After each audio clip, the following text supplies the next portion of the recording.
ഗ്രീഡിയൻ അക്കാഡമിയുടെ പുതിയൊരു ക്ലാസ്സിലേക്ക് സ്വാഗതം. നമ്മളിന്ന് പഠിക്കുന്നത് നമ്മുടെ ബോയിൻ്റ് ഫോഴ്സ് എന്ന ചാപ്റ്ററിൻ്റെ മൂന്നാമത്തെ ഭാഗമാണ്. ലാസ്റ്റ് പാർട്ടാണ്. നമ്മളിന്ന് മൂന്ന് ടോപ്പിക്കാണ് പഠിക്കുന്നത്. അതിൽ ആദ്യം നമ്മൾ പഠിക്കാൻ പോകുന്നത് റിലേറ്റീവ് ഡെൻസിറ്റി എന്ന് വെച്ചാൽ എന്താണെന്നാണ്. നമ്മൾ ഏതൊരു ലിക്വിഡിൻ്റെ ഡെൻസിറ്റിയെയും വെള്ളത്തിൻ്റെ ഡെൻസിറ്റിയുമായിട്ട് കമ്പയർ ചെയ്യുന്നു. എന്ത് ചെയ്യുന്നു? നമ്മൾ ഏതൊരു ലിക്വിഡിൻ്റെ ഡെൻസിറ്റിയെയും വെള്ളത്തിൻ്റെ ഡെൻസിറ്റിയായിട്ട് കമ്പയർ ചെയ്ത് പറയുന്നതിനെയാണ് നമ്മൾ എന്ത് വിളിക്കുന്നത്? റിലേറ്റീവ് ഡെൻസിറ്റി എന്ന് വിളിക്കുന്നത്. കാരണം നിങ്ങൾക്കറിയാം, ഭൂമിയുടെ 3/4 വെള്ളം കൊണ്ട് കവർ ചെയ്തിട്ടുള്ളതാണ്. അപ്പോൾ നമുക്ക് പലതരം സയൻറ്റിഫിക് സ്റ്റഡീസ് നടത്താൻ വേണ്ടിയിട്ട് ഈ പറയുന്ന വെള്ളത്തിൻ്റെ ഡെൻസിറ്റിയുമായിട്ട് മറ്റ് വസ്തുക്കളുടെ ഡെൻസിറ്റിയെ കമ്പയർ ചെയ്യേണ്ടി വരും. അങ്ങനെ കമ്പയർ ചെയ്ത് കിട്ടുന്ന വാല്യൂവിനെയാണ് നമ്മൾ എന്ത് വിളിക്കുന്നത്? റിലേറ്റീവ് ഡെൻസിറ്റി എന്ന് വിളിക്കുന്നത്. അതായത് അതിൻ്റെ അർത്ഥം നോക്കിയേ, the relative density of a substance indicate how many times the density of the substance is to the density of water. വെള്ളത്തിൻ്റെ ഡെൻസിറ്റി ആയിട്ട് കമ്പയർ ചെയ്യുമ്പോൾ ഈ പറയുന്ന വസ്തുവിൻ്റെ ഡെൻസിറ്റി എത്ര, എങ്ങനെയാണ് കണ്ടുപിടിക്കുന്നത്? ഒരു സബ്സ്റ്റൻസിൻ്റെ ഡെൻസിറ്റി നമ്മൾ എന്ത് ചെയ്യുന്നു? വെള്ളത്തിൻ്റെ ഡെൻസിറ്റി കൊണ്ട് ഡിവൈഡ് ചെയ്യുമ്പോൾ നമുക്കത് കിട്ടും. ഇനി അടുത്ത പ്രത്യേകത എന്താണെന്ന് വെച്ച് കഴിഞ്ഞാൽ, വെള്ളത്തിൻ്റെ ഡെൻസിറ്റി നിങ്ങൾ പഠിച്ചു വെച്ചോളണം. എത്രയാണത്?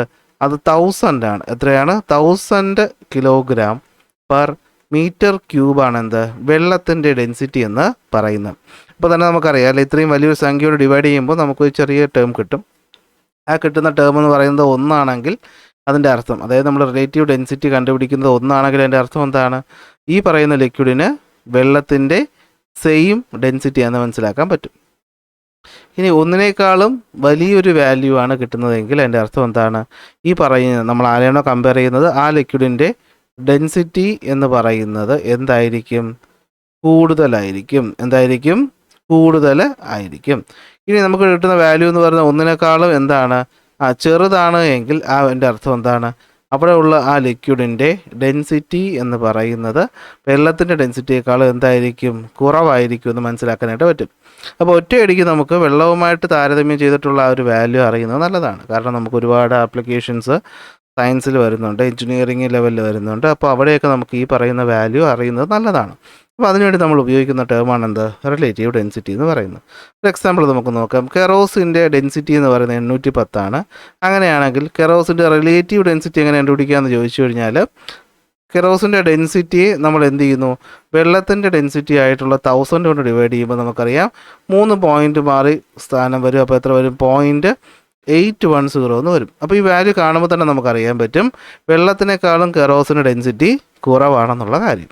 ഓക്കെ, അപ്പോൾ അതേ ടൈപ്പ് വരുന്നൊരു ചോദ്യമാണ്. If the density of copper is 8900 kilogram per metre cube, what is its relative density? Relative density എത്രയായിരിക്കും? വളരെ സിമ്പിളാണ് അല്ലേ? എത്രയാണ്? 8900 ഡിവൈഡഡ് ബൈ എന്താണ്? 1000 ആണ്. 3 സ്ഥാനം മാറും അല്ലേ? അപ്പോൾ എത്രയാണ്? 8.900 എന്ന് വരും. അപ്പോൾ അതിൻ്റെ അർത്ഥം എന്താണ്? കോപ്പർ വെള്ളത്തിനേക്കാളും ഡെൻസിറ്റി കൂടിയ ഒരു വസ്തുവാണെന്ന് നമുക്ക് മനസ്സിലാക്കാനായിട്ട് പറ്റും. ഇനി ഇവിടുന്ന് തന്നെ ഈ ഒരു ടൈപ്പ് ചോദ്യം വരാൻ ചാൻസ് ഉണ്ട്. അതായത് ഒരു വസ്തുവിൻ്റെ റിലേറ്റീവ് ഡെൻസിറ്റി തന്നേക്കും, എങ്കിൽ അതിൻ്റെ നോർമൽ മാസ് ഡെൻസിറ്റി എത്രയാണെന്ന് കണ്ടുപിടിക്കാൻ ചോദിക്കും. ഇപ്പോൾ ചോദിച്ചു നോക്കിയാൽ മെർക്കുറിയുടെ കാര്യമാണ്. മെർക്കുറിയുടെ റിലേറ്റീവ് ഡെൻസിറ്റി എന്ന് പറയുന്നത് എത്രയാണ്? മെർക്കുറിയുടെ റിലേറ്റീവ് ഡെൻസിറ്റി എന്ന് പറയുന്നത് എത്രയാണ്? 13.6 ആണെങ്കിൽ മെർക്കുറിയുടെ ഡെൻസിറ്റി നമുക്ക് കണ്ടുപിടിക്കണം. എന്ത് കണ്ടുപിടിക്കണം? നമുക്ക് ഡെൻസിറ്റി ഓഫ് മെർക്കുറി കണ്ടുപിടിക്കണം. എങ്ങനെ കണ്ടുപിടിക്കും? തൽക്കാലം നമുക്ക് ഡെൻസിറ്റി ഓഫ് മെർക്കുറി എക്സ് ആയിട്ട് എടുക്കാം. നമുക്കറിയാവുന്ന കാര്യമാണ് റിലേറ്റീവ് ഡെൻസിറ്റി എന്ന് വെച്ച് കഴിഞ്ഞാൽ, ഇവിടെ ഇത്തെ കേസിൽ ഡെൻസിറ്റി ഓഫ് മെർക്കുറി ബൈ എന്താണ്? Density of water. അത് എത്രയാണ്? 1000 ആണ്. അപ്പോൾ അതിൽ നിന്ന് കണ്ടുപിടിക്കാൻ നമ്മൾ എന്ത് ചെയ്താൽ ക്രോസ് മൾട്ടിപ്ലൈ ചെയ്താൽ മതി. നമുക്കറിയാം റിലേറ്റീവ് ഡെൻസിറ്റി ഇവിടെ തന്നിട്ടുണ്ട് 13.6. അപ്പോൾ ഇൻറ്റു എന്താണ്? 1000 ആണെന്ത്? ഡെൻസിറ്റി എന്ന് പറയുന്നത്. 1000 എന്ന് പറയുമ്പോൾ 3 സ്ഥാനം മാറും അല്ലേ? അപ്പോൾ 13600 കിലോഗ്രാം പെർ മീറ്റർ ക്യൂബാണ് എന്ത്? മെർക്കുറിയുടെ ഡെൻസിറ്റി എന്ന് പറയുന്നത്. അപ്പോൾ ഈ രീതിയിലുള്ള ചോദ്യങ്ങൾ വരാനുള്ള സാധ്യത ഇവിടെ ഉണ്ട്.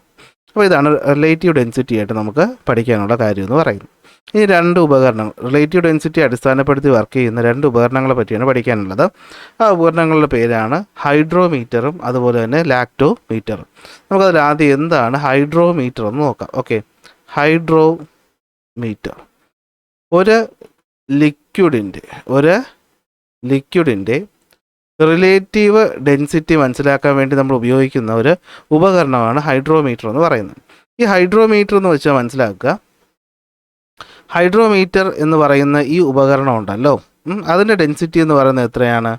1000-ന് ഈക്വലാണ്. എത്രയ്ക്ക് ഈക്വലാണ്? 1000-ന് ഈക്വലാണെന്ന് മനസ്സിലാക്കുക. അതായത് വെള്ളത്തിൻ്റെ ഡെൻസിറ്റി എത്രയാണോ ആ ഡെൻസിറ്റിക്ക് ഈക്വലാണ് ആരുടെ ഡെൻസിറ്റി എങ്കിൽ ആ ഉപകരണത്തിൻ്റെ ആ ഒരു ഡെൻസിറ്റി, കാരണം അത് മുങ്ങുന്നൊരു കാര്യമുണ്ടല്ലോ, അതിൻ്റെ വെയിറ്റ് അങ്ങനെ ഒന്ന് ആലോചിച്ച് വെച്ചാൽ മതി. എന്തെന്ന് പറയുന്നത് 1000-ന് ഈക്വൽ ആയിരിക്കും. അപ്പോൾ ഈ പറയുന്ന ഹൈഡ്രോമീറ്റർ കാണാനായിട്ട് ഏതാണ്ടതാ ഇങ്ങനെ ഇരിക്കും.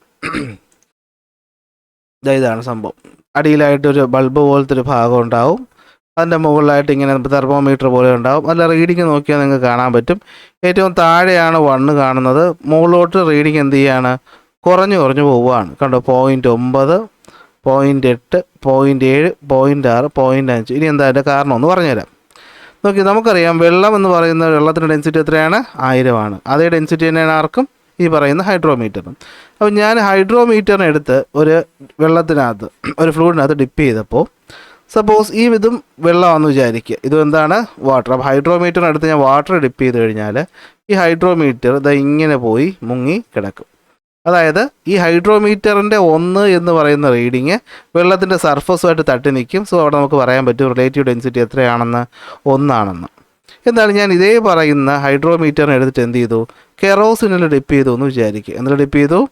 കെറോസിനിൽ ഡിപ്പ് ചെയ്തു. അപ്പോൾ കെറോസിൻ ഡിപ്പ് ചെയ്യുമ്പോൾ നമ്മൾ കാണുന്നൊരു കാര്യം എന്താണെന്ന് വെച്ച് കഴിഞ്ഞാൽ കുറച്ച് അധികം ഇത് എന്ത് ചെയ്യും? അകത്തേക്ക് മുങ്ങും.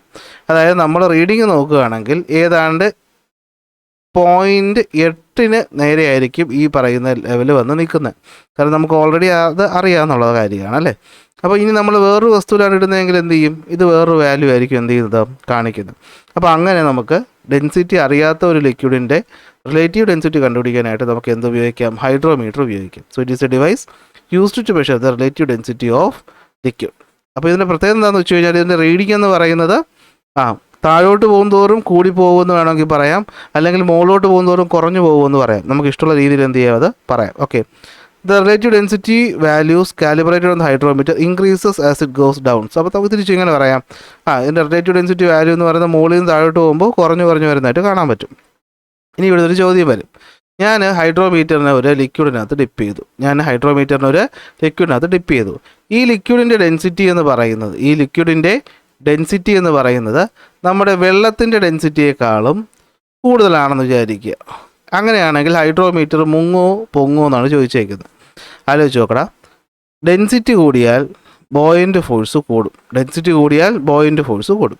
അപ്പോൾ ഞാൻ വെള്ളത്തിനേക്കാളും കൂടുതൽ ഡെൻസിറ്റി ഉള്ള ഒരു ലിക്വിഡിനകത്ത് ഹൈഡ്രോമീറ്ററിനെ ഡിപ്പ് ചെയ്യുമ്പോൾ ആലോചിച്ച് നോക്കുക, ആ പറയുന്ന ലിക്വിഡിന് വെള്ളത്തിനേക്കാൾ ഡെൻസിറ്റി എന്താണ്? കൂടുതലാണ്. അപ്പോൾ കൂടുതൽ ഫോഴ്സ് മുകളിലോട്ട് കൊടുക്കാനായിട്ട് പറ്റും. അങ്ങനെ കൂടുതൽ ഫോഴ്സ് മുകളിലോട്ട് കൊടുക്കുമ്പോഴത്തേക്ക് എന്ത് ചെയ്യും? ഇത് റൈസ് ചെയ്യും, അല്ലെ? ഇതെന്ത് ചെയ്യും? മുകളിലോട്ട് ഉയരും. അപ്പോൾ പോയിന്റ് നമ്മൾ പഠിച്ചു വയ്ക്കുക. നമ്മൾ ഹൈഡ്രോമീറ്ററിനെ ഒരു ലിക്വിഡ് ഡിപ്പ് ചെയ്യുന്നു. ആ ലിക്വിഡിൻ്റെ ഡെൻസിറ്റി വെള്ളത്തിനേക്കാളും കൂടുതലാണെങ്കിൽ അത് എന്ത് ചെയ്യും? അത് മുകളിലേക്ക് ഉയരും. ഇനി ഇതേ ഹൈഡ്രോമീറ്റർ ഞാനെടുത്ത് എന്ത് ചെയ്തു? ഒരു ലിക്വിഡിലോട്ട് ഇമേഴ്സ് ചെയ്തു. ആ ലിക്വിഡിൻ്റെ ഡെൻസിറ്റി എന്ന് പറയുന്ന വെള്ളത്തിൻ്റെ ഡെൻസിറ്റിയേക്കാൾ കുറവാണെങ്കിൽ അതിൻ്റെ ബോയിൻ്റ് ഫോഴ്സും എന്തായിരിക്കും? കുറവായിരിക്കും.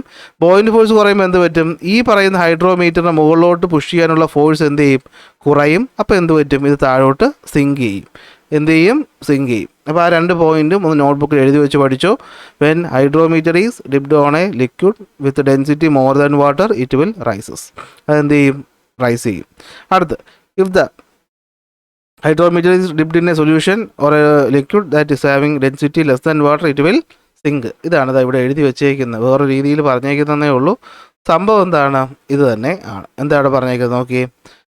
The relative density, therefore the relative density of the liquid in which the hydrometer sinks less, കുറച്ച് മാത്രം മുങ്ങുന്നുണ്ടെങ്കിൽ അതിൻ്റെ റിലേറ്റീവ് ഡെൻസിറ്റി എന്തായിരിക്കും? കൂടുതലായിരിക്കും. എന്ന് വെച്ചാൽ ഏത് ലിക്വിഡിലാണോ ഹൈഡ്രോമീറ്റർ കുറച്ച് മാത്രം, അല്ലേ, സിങ്ക് ലെസ് എന്ന് വെച്ചാൽ എന്താണ്? കുറച്ച് മാത്രമേ മുങ്ങുന്നുള്ളൂ. അങ്ങനെയാണെങ്കിൽ അതിൻ്റെ ഡെൻസിറ്റി എന്തായിരിക്കും? കൂടുതലായിരിക്കും. അതിൻ്റെ റിലേറ്റീവ് ഡെൻസിറ്റി എന്തായിരിക്കും? കൂടുതലായിരിക്കും. അതായത് റിലേറ്റീവ് ഡെൻസിറ്റി, അതായത് ലിക്വിഡിൻ്റെ ഡെൻസിറ്റി കൂടിയാൽ ഹൈഡ്രോമീറ്റർ താഴുന്നത് കുറയും. എന്ന് വെച്ചാൽ അർത്ഥം എന്താ? അത് കുറച്ച് പൊങ്ങി കിടക്കുമെന്നാണ്. അല്ലാതെ വേറെ രീതിയിലൂടെ പറഞ്ഞേക്കുന്നതേ ഉള്ളൂ. നിങ്ങൾ ഇങ്ങനെ പറഞ്ഞ് പഠിച്ചു വെച്ചാൽ നന്നായിരിക്കും. കാരണം നോർമലി നമ്മുടെ ചുറ്റും കാണുന്ന എല്ലാ ലിക്വിഡുകളുടെയും ഡെൻസിറ്റി എന്താണ്? ഈ പറയുന്ന വെള്ളത്തിനേക്കാളും കുറവാണ്. അതുകൊണ്ട് ഈ പൊക്കുന്ന ലിക്വിഡുകൾ വളരെ കുറവാണ്. അതുകൊണ്ടാണ് അങ്ങനെ പറയാതെ ഈ ഒരു രീതിയിൽ എന്ത് ചെയ്തേക്കുന്നത്? പറഞ്ഞേക്കുന്നത്. അപ്പോൾ എത്രയേ ഉള്ളൂ പോയിന്റ്? എന്താണ്? ഹൈഡ്രോമീറ്റർ നമ്മൾ ഒരു ലിക്വിഡിൽ ഡിപ്പ് ചെയ്യുന്ന സമയത്ത് ആ പറയുന്ന സാധനം താഴോട്ട് പോവുകയാണെങ്കിൽ അതിൻ്റെ അർത്ഥം ഇവിടുത്തെ ലിക്വിഡിൻ്റെ ഡെൻസിറ്റി കുറവ്. ഇനി മുകളിലോട്ടാണ് പോകുന്നതെങ്കിൽ ഇവിടെ ഉള്ള ലിക്വിഡിൻ്റെ ഡെൻസിറ്റി കൂടുതൽ.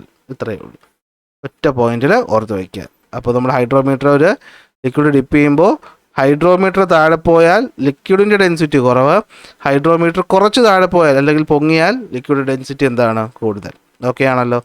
ഇതേ പ്രിൻസിപ്പിൾ തന്നെ വർക്ക് ചെയ്യുന്ന മറ്റൊരു ഉപകരണമാണ് എന്ത്, ലാക്ടോമീറ്റർ എന്ന് പറയുന്നത്. ഇത് പാലിൻ്റെ പരിശുദ്ധിക്ക് വേണ്ടിയിട്ടാണ് ഉപയോഗിക്കുന്നത്. Okay, relative density of milk ആണ് നമ്മൾ യൂസ് ചെയ്യുന്നത്. അതായത് നമ്മൾ ഇതിനെടുത്ത് ഈ പറയുന്ന പാലിലേക്ക് ഇടുന്ന സമയത്ത് നിങ്ങൾ സൊസൈറ്റികളിലൊക്കെ കണ്ടിട്ടുണ്ടാവും. ഇത് നമ്മൾ ഇടുന്ന സമയത്ത് ഇതിൻ്റെ വാല്യൂ എന്ന് പറയുന്നത് 26നും 32നും ഇടയിൽ വരണം. 26നും 32നും ഇടയിലാണ് ഈ പറയുന്ന പാലിൻ്റെ വാല്യൂ കാണിക്കുന്നതെങ്കിൽ അതെന്താണ്, അത് ശുദ്ധമായിട്ടുള്ള പാലാണ്. അല്ലെങ്കിൽ എന്ത് പറ്റും, അതിൻ്റെ ഫാറ്റ് റിമൂവ് ചെയ്തിട്ടുണ്ടെന്നാണ് അർത്ഥം, അതിൽ വെള്ളം ചേർത്തിട്ടുണ്ടെന്നാണ് അർത്ഥം. ഓക്കെ, 32 to 26 to 32 എന്ന് പറയുന്നതാണ് എന്ത്, കറക്റ്റ് ഡെൻസിറ്റിയുടെ ഈ പറയുന്ന ലാക്ടോമീറ്റർ വാല്യൂ എന്ന് പറയുന്നത്. ഇതിന് വെള്ളം ചേർത്താൽ എന്ത് പറ്റും, ഇത് കുറയും.